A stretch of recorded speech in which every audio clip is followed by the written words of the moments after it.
The one voice I couldn't hear. Chapter 1. Is that why you care about me? Because I'm the one locked door in your life. The words hung in the Chicago night, sharp and quiet all at once. Claire Bennett stood on the other side of the kitchen island, her hands still wrapped around a ceramic mug that had gone cold 10 minutes ago. Behind her, a half-packed box sat on the counter, marked in her careful handwriting, books/classroom/fragile. Ethan Cole didn't answer. He couldn't. Not because he didn't have words, he always had words. That was the problem. For 15 years, he'd built an entire life on having the right words, the precise leverage, the exact truth that no one had spoken aloud. He was 35 years old, a divorce mediator so quietly effective that Chicago's wealthiest couples paid 5 figures to sit across from him and feel, for once, like someone understood what they actually wanted. But he'd never understood anything. He'd only listened. And now, for the first time in his adult life, he was standing in front of a woman whose mind he could not read. Claire's eyes were wet but not crying, fixed on his with an expression that wasn't quite anger. It was worse. It was disappointment. "You don't want to know me," she said softly. "You want to prove you still can." Outside, the snow that had fallen all evening had stopped. The old radiator in the kitchen wall knocked once, twice, then fell silent. Somewhere in the building, 3 floors up, maybe 4, a man was thinking about whether to apologize to his wife. Ethan could hear him as clearly as if the man were standing in the room. "Just say you're sorry. Say you were being an idiot. She'll forgive you. She always does." But he couldn't hear Claire. Not a syllable. Not a whisper. Just the soft sound of her breathing and the hum of the refrigerator and the distant echo of a city that had never felt louder. "You're right," he said finally. Claire blinked. "About which part?" "Both." He moved away from the doorway, walked to the sink, and stared down at the dish sponge that had been sitting there for 3 days.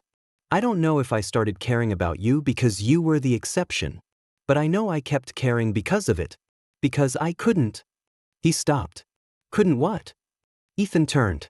The kitchen light was the small one above the sink, the fixture Claire had complained about her second week here. "It makes everything look like an interrogation," she'd said.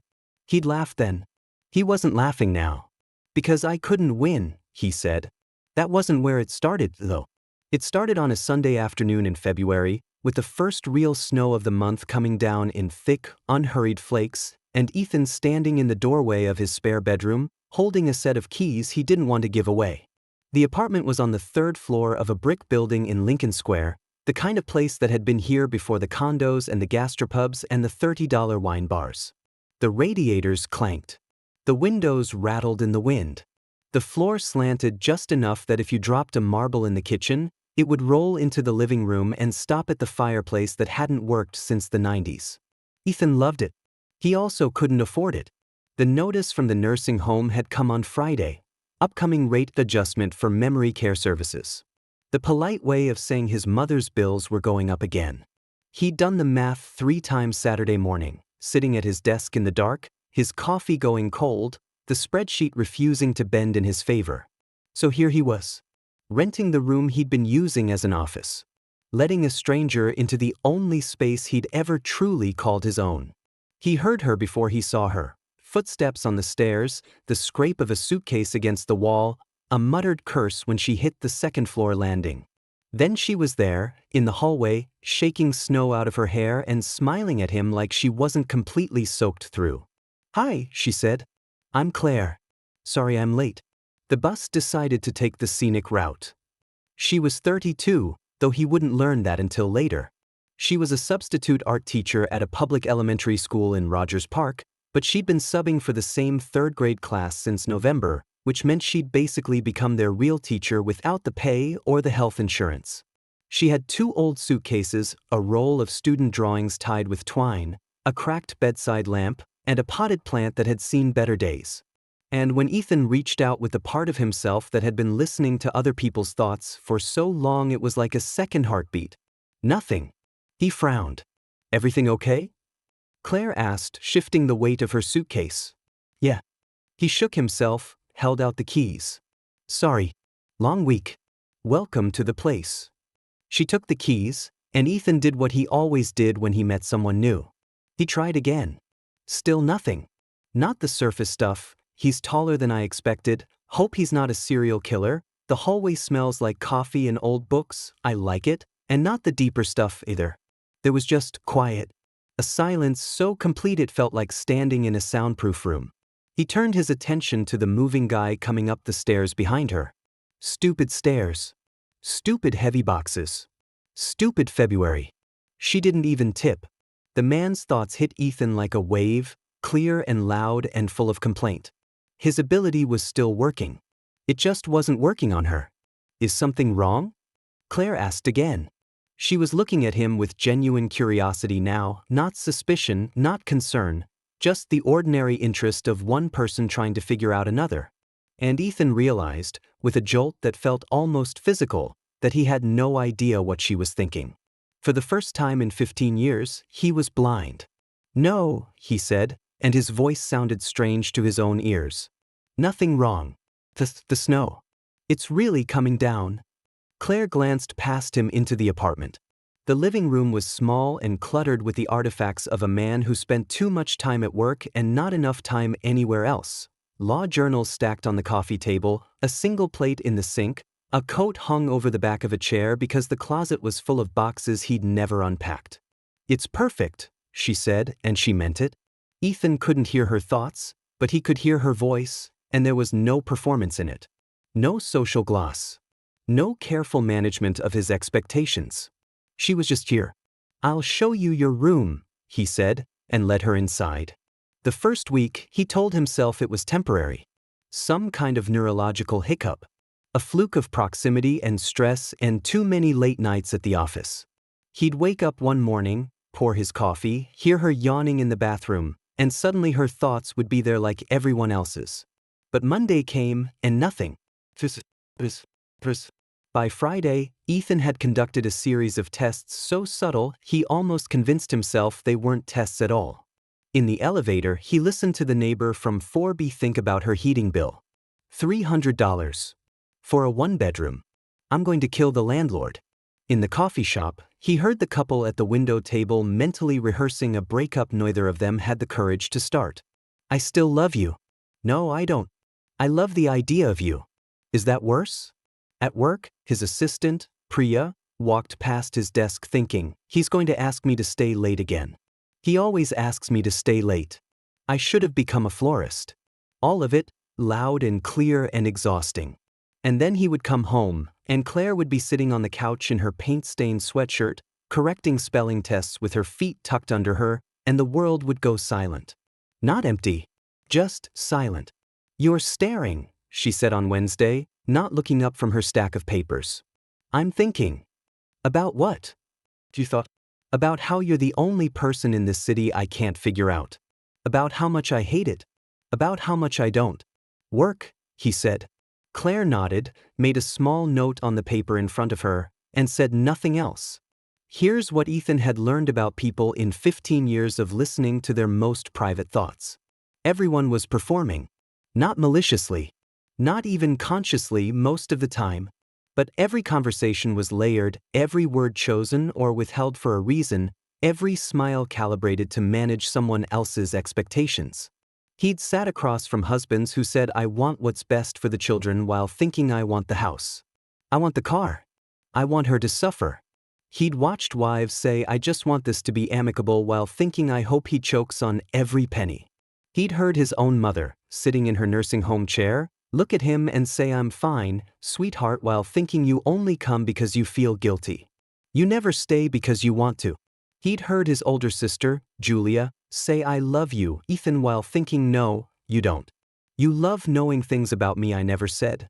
The ability had shown up when he was 20, a junior in college, desperate and exhausted and convinced he was failing at everything that mattered. He'd been sitting in the library, trying to finish a paper on contract law, when the girl across from him started thinking so loudly he thought she was speaking. "I'm going to fail. Dad's going to kill me." Not literally. But he'll look at me with that face, the one that says I'm not surprised, and I'd rather be dead than see that face again. Ethan had looked up. The girl's mouth was closed. Her eyes were on her textbook. He'd thought he was losing his mind. It took him 6 months to understand what was happening. Another year to learn how to control it. By the time he graduated, he could walk into a room and know, within seconds, what everyone in it was really thinking. He could find the fault lines in a negotiation, the unspoken fears in a marriage, the secret hopes in a conversation that looked, on the surface, like small talk. He'd built a career on it. He'd also built walls so high he couldn't remember what the world looked like without them. Because here was the other thing he'd learned: knowing what people really thought didn't bring you closer to them. It pushed you further away. How could you trust someone's "I love you" when you'd heard them think "I'm not sure anymore"? How could you believe "I'm fine" when you could hear the screaming underneath? Ethan had stopped believing anyone a long time ago. And then Claire moved in, and she had nothing to say. The first real crack came on a Tuesday night in early March. Ethan had spent 9 hours in back-to-back mediations, including a 3-hour marathon with a couple who'd been married for 22 years and couldn't agree on who got the dog. Not the house. Not the lake property. The dog. The husband, Mark, 48, investment banking, expensive watch, more money than emotional intelligence, sat on one side of the table thinking, "I don't care about the rest of it. She can have the china. She can have the boat. She can have the ridiculous espresso machine she bought in Milan. Just don't take Gus." The wife, Karen, 47, former architect, current full-time resentment manager, sat on the other side thinking, "He doesn't even walk Gus. I've walked that dog every morning for 10 years. Every single morning. And now he wants to pretend they're best friends?" Ethan usually loved cases like this. The stakes were low enough that no one's life would be ruined, but high enough that the emotions were raw and real. He could listen, find the hidden currency, and broker a deal that made everyone feel like they'd won something. But tonight he kept drifting. Not to the case. To Claire. She'd left a bowl of soup in the fridge for him last night. He'd come home at 11, exhausted and hungry, and there it was, covered in plastic wrap with a sticky note that said "made too much. Don't let it go to waste." It was good soup. Really good. He'd stood in the dark kitchen eating it straight from the bowl, and he'd thought, why? Why make soup for a guy you barely knew? Why leave it out when he hadn't asked? What was the angle? He'd spent 20 minutes trying to find one, and he couldn't. Now, sitting across from Mark and Karen, he realized he'd missed something important. Mark had just said, "I want the house," but what he'd been thinking was, "I want the dog." And Ethan had been too busy thinking about soup to notice. "Let's take 5, he said, and walked out of the conference room. In the hallway, his phone buzzed. A text from Claire: "Your mom's nursing home called. They said it wasn't urgent, but they'd like you to call back. Hope today was okay." He stared at the message for a long time. She could have just left a note on the counter. She could have told him when he got home. Instead, she'd texted him in the middle of his workday, careful not to interrupt, careful not to demand, careful not to assume he was free to talk. "Hope today was okay. Not call me. Not what's going on with your mom. Just phone." Ethan put his phone away and walked back into the conference room. He lost the dog. That night, he came home to find Claire sitting on the living room floor surrounded by construction paper and glue sticks. She was making something, a collage, maybe, or a demo for her students, and she didn't look up when he walked in. "There's leftover pasta in the microwave," she said. "If you want it." Ethan stood in the doorway, watching her cut a circle out of yellow paper. Her hands were steady. Her hair was falling out of its ponytail. There was a smudge of green paint on her forearm. "Why do you do that?" he asked. "Do what?" "Make food for me. Text me about my mom. Leave notes." He heard how accusatory it sounded and tried to soften his voice. "You don't owe me anything. We're roommates." Claire set down her scissors. She looked up at him, and for a moment he thought, hoped, that he might finally hear something. A flicker of annoyance. A flash of "What's your problem, Ethan?" Something. But there was nothing. Just her face, open and tired and not quite readable. "I do things for people," she said slowly, "because they're people. Not because they owe me something. That's not how it works. That's how it works for me." Ethan wanted to argue. He wanted to tell her that everyone had an angle, that generosity was just delayed reciprocity, That the only reason anyone did anything for anyone else was because they expected something in return. Gratitude. Obligation. The comforting illusion that they were good. But he'd been listening to people's real thoughts for 15 years, and he knew that was true. Didn't he? You look tired, Claire said. Long day. Do you want to talk about it? No, he thought. I want to know what you're thinking. I want to know if you're lying. I want to know if you're like everyone else, and I just can't hear it yet. No, he said. Thanks for the pasta. He walked to his room and closed the door. April came, and with it, the thing Ethan had been dreading. He started to care about her. Not in the way he'd cared about people before, the careful, calculated caring of a man who already knew the ending. This was different. This was sloppy and unmoored and completely outside his control. He noticed things. The way she hummed when she made coffee, the same 3 notes over and over, like a song she couldn't quite remember. The way she talked to her students on the phone at night, her voice soft and patient, explaining fractions or spelling rules or why it was okay to be scared of the math test. The way she never looked at her phone when he was talking, even when he was just complaining about work or the weather or the landlord who still hadn't fixed the radiator. He found himself coming home earlier, making excuses to be in the living room when she was there, asking questions he didn't need the answers to, just to hear her voice. Where'd you grow up? Small town in Indiana. Cornfields and Jesus. Do you miss it? Sometimes. Mostly at Christmas. Why'd you leave? Claire hesitated. Her fingers tightened around her mug. And for one electric second Ethan thought, this is it. This is when I hear her.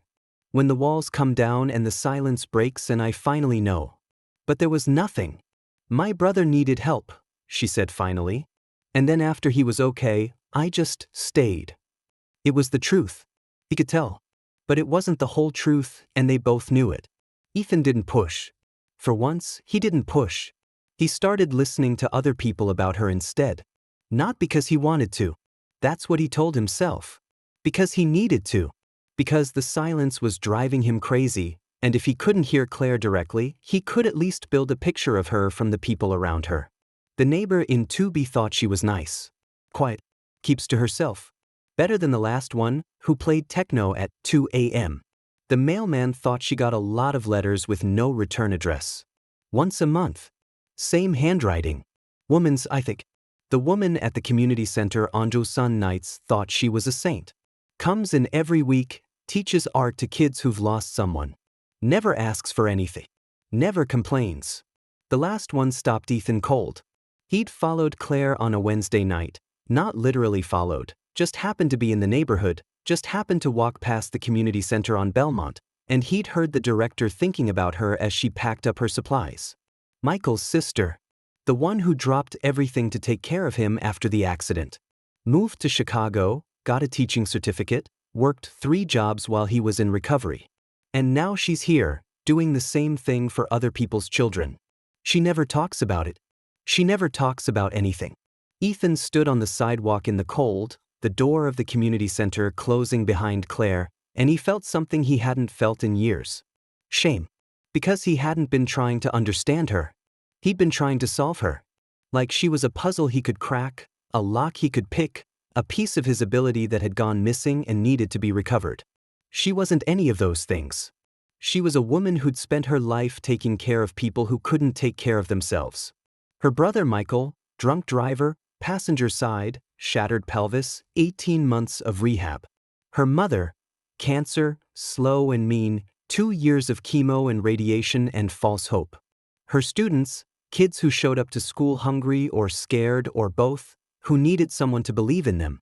And now she'd moved into an apartment with a man who watched her like a specimen, who asked questions like he already knew the answers, who couldn't stand that she was the one door in his life that wouldn't open.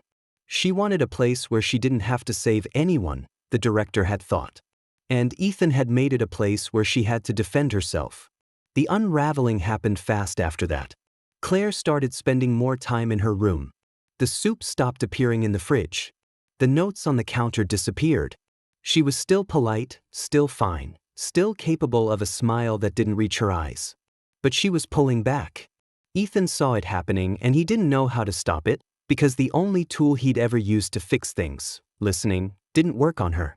He found the apartment listings by accident. A flyer on the kitchen table, half hidden under a stack of student drawings. For rent, studio, Rogers Park. Available May 1st. His stomach dropped. "You're looking at places," he said that night when she came home from work. Claire set down her bag. She looked at the flyer, then at him, and didn't deny it. "I've been thinking about it. Because of me." It wasn't a question. Claire was quiet for a long time. The radiator knocked. Somewhere upstairs, someone was running water.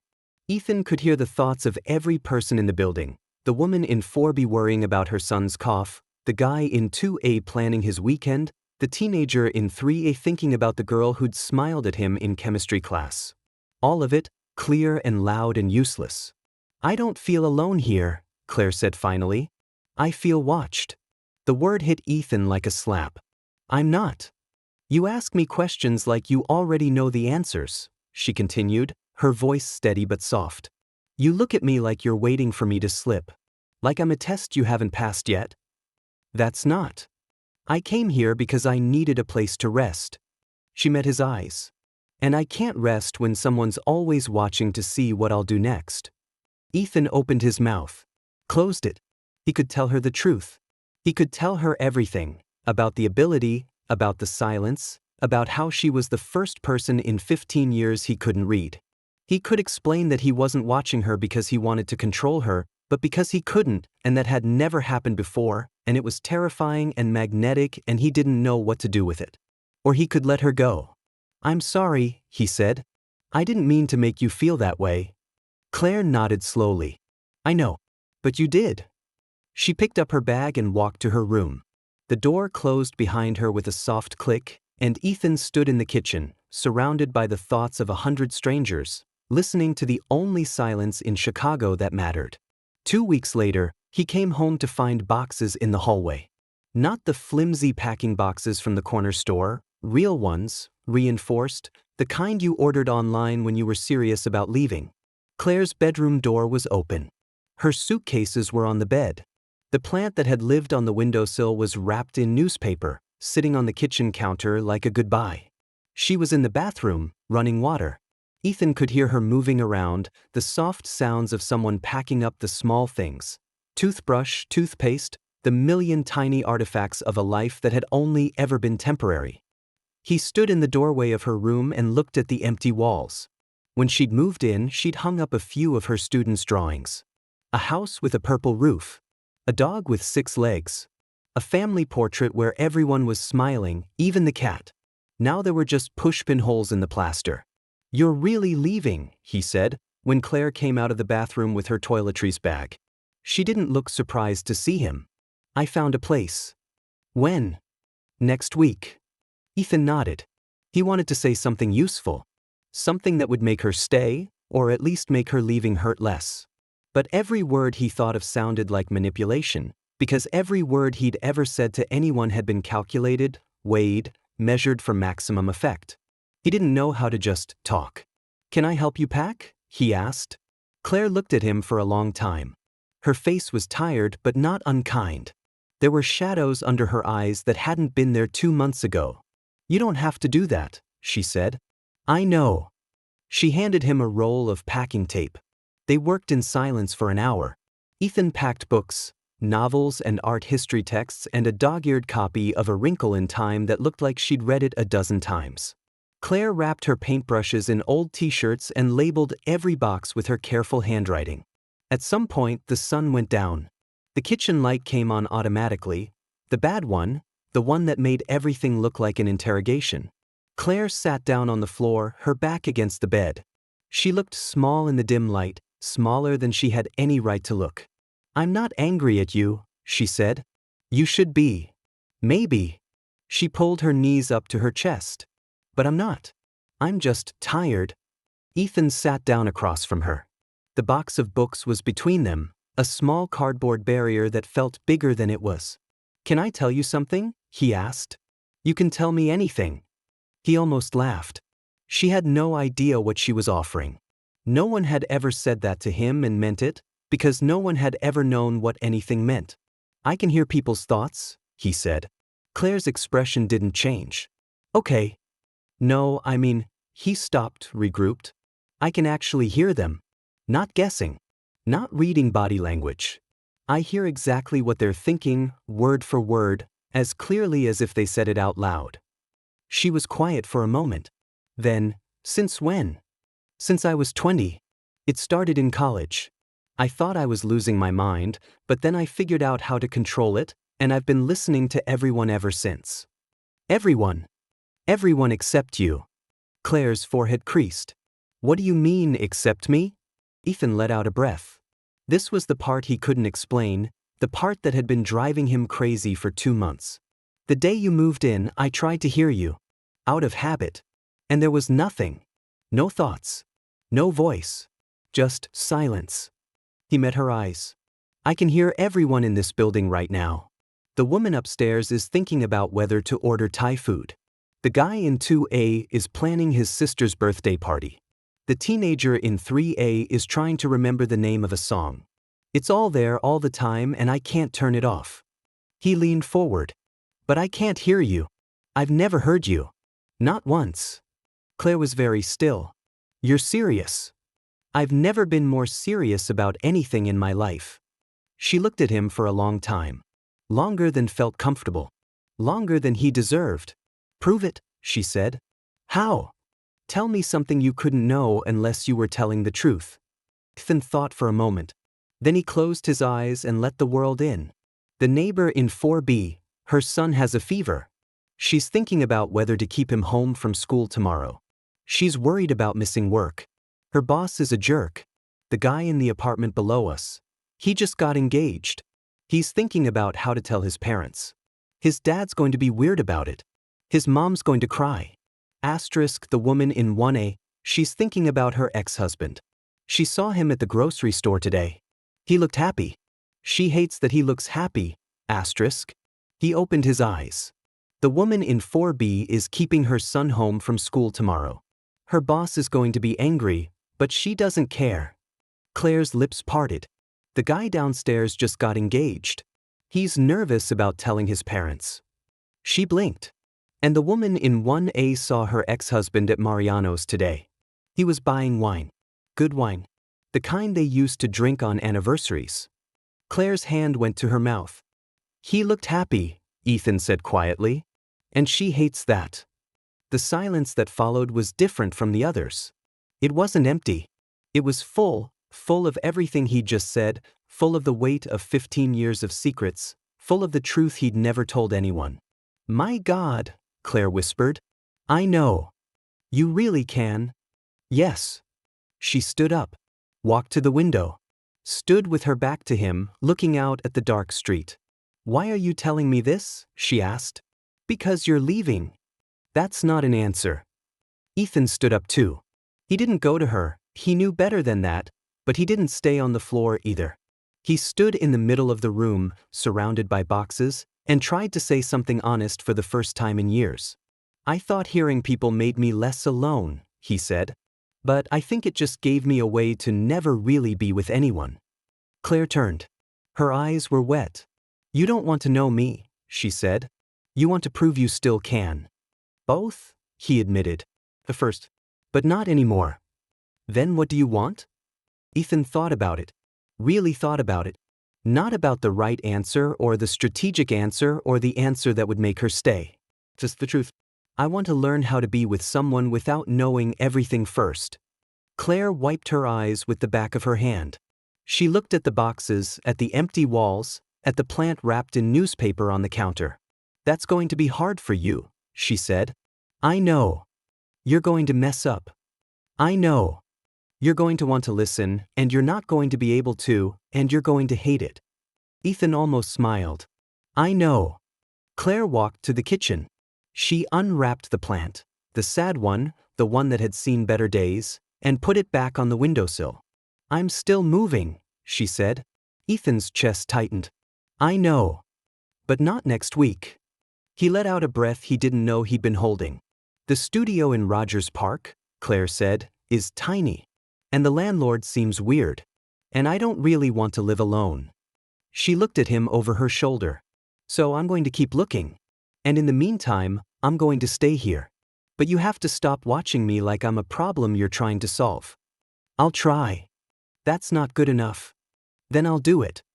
Claire studied him for a long time. Then she nodded, just once, and went back to packing. It wasn't a happy ending. It wasn't even an ending. Claire still moved out 6 weeks later, into a small apartment in Andersonville with a porch and a landlord who played the accordion on weekends. Ethan helped her carry the boxes. He drove the plant to her new place in the passenger seat of his car. He stood in her empty living room and looked at her and didn't ask her what she was thinking. "You're not going to say anything?" she asked. "I said everything I know how to say." "That's not nothing." "No," he agreed. "It's not." She walked him to the door. The hallway smelled like someone's dinner, garlic and onions and something baking. A normal smell. A human smell. "Come to my school's art show," Claire said. "Next month. The kids are going to be terrified, and I could use a friendly face." Ethan nodded. "I'll be there." "You don't even know when it is." "Then text me." Claire smiled. It was a small smile, tired and hopeful and not quite certain. But it was real. "Okay," she said. "I will." He went to the art show. The school gymnasium smelled like floor wax and poster paint and the particular scent of children who'd been told to dress nicely. The walls were covered in drawings, homes and trees and monsters and families, and one remarkably detailed rendering of a cat wearing a hat. Ethan stood in the back, near the bleachers, and listened. He couldn't help it. The ability was still there, still loud, still relentless. He heard the parents thinking about dinner, about work, about whether anyone would notice if they left early. He heard the principal worrying about the budget. He heard a little girl practicing the words she was going to say when her mom saw her drawing. She's going to love it. She's going to say it's beautiful. She's going to hang it on the fridge. And then Claire saw him. She was across the gym, talking to a parent, but her eyes found his like they'd been looking for him all night. She smiled. Not a big smile, not a performance smile. Just a small lift of her mouth that said you came. He had. He walked over to her. The gym was loud, 60 children, 100 parents, 1,000 thoughts all colliding at once. But when Claire turned to face him, the noise faded. Not because he couldn't hear it anymore, but because he didn't care. "You made it," she said. "You asked." She laughed. "That's very literal." "I'm working on it." Claire looked at him for a moment. Then she took his hand, just held it, right there in the middle of the gymnasium, in front of parents and children and the principal who was still worrying about the budget. "Come see the second graders' drawings," she said. "There's one you're going to like." She led him to a wall near the stage. The drawings were all different colors, different shapes, different ideas of what mattered. But one of them made him stop. It was a picture of a man standing outside a door. The door was closed. The man's hand was raised like he might knock, but he wasn't knocking. He was waiting. Behind the door, there was a light on. "One of my students drew that," Claire said. She said it's about her dad. He comes to pick her up every other weekend, and he always waits outside until she opens the door. He doesn't just walk in. Ethan stared at the drawing. "She said it makes her feel safe," Claire continued quietly, "knowing he'll wait." He didn't say anything. He couldn't. Because for the first time in 15 years, he wasn't trying to hear what someone was thinking. He was just standing next to her, holding her hand, looking at a drawing of a man who knew how to wait. "Ethan," Claire said. "Yeah. I don't know what's going to happen. With us. I don't know if I can trust you yet. I don't know if you're really changing or if you're just good at pretending." He nodded. "I know. But I'm glad you came." He looked at her. At the paint on her sleeve, at the tired circles under her eyes, at the small, honest curve of her mouth. "Me too," he said. And somewhere in the back of the gymnasium, a little girl was thinking about her drawing, the one with the door, the one with the light, the one that had made the tall man stop. "I hope he liked it," she thought. "I hope he knows it's okay to wait." Ethan heard her. And for once, he didn't say anything at all.